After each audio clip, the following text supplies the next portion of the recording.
Kada bi nas neko pitao što to nama Bog zabranjuje grijehe, što to nas Allah kažnjava, voli li to Bog da kažnjava? Allah je onaj koji je milostiv, njegova milost je duplo veća od njegove srdžbi. U Kur'anu na 125 mjesta se spominje njegova kazna, a na 250 mjesta se spominje njegov oprost. Znači Allah više duplo voli da oprosti nego da kazni. Pa što nas onda Allah kažnjava? Što nam je grijehe zabranio? Kad bi mi sad obični svijet pitali bilo koga, kada Allahu ne možemo naškoditi. Ili mi griješili ili dobra djela radili, ništa mi Bogu ne možemo naškoditi.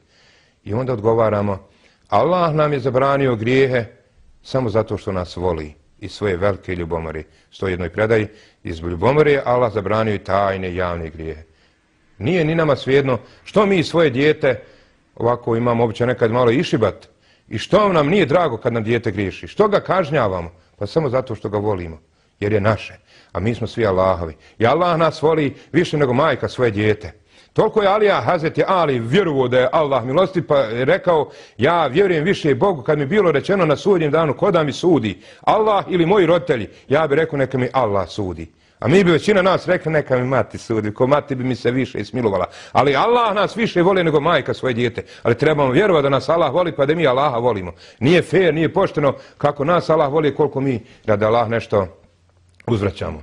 I zbog toga nam Allah zabranjiva grijeh i zbog toga će nas kazniti da nas očisti u džehennemu. Ja kažem djecu, učim, džehennem je čistilište za griješnike muslimane.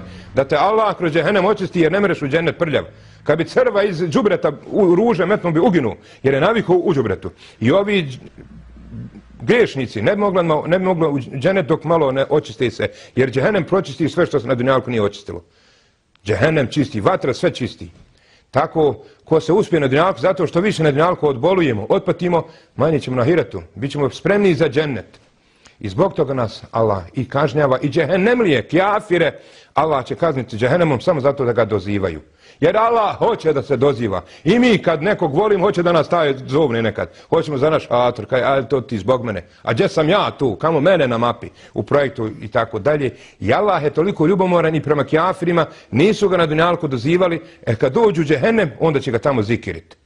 Zato zikrimo Allaha i kad nam je fino, nemoj da samo u džehennemu ga spominjemo jer tamo će jaukati, pomagati, vikat će ja Maliku lijeqdi alejna rabbuk, o Malik presudi nam, tražit će smrt, tražit će izlaz i tako će Allaha dozivati. A Allah hoće da se doziva. Pa dozivajmo ga još na ovom svijetu da bi bili vječno u njegovom džennetu.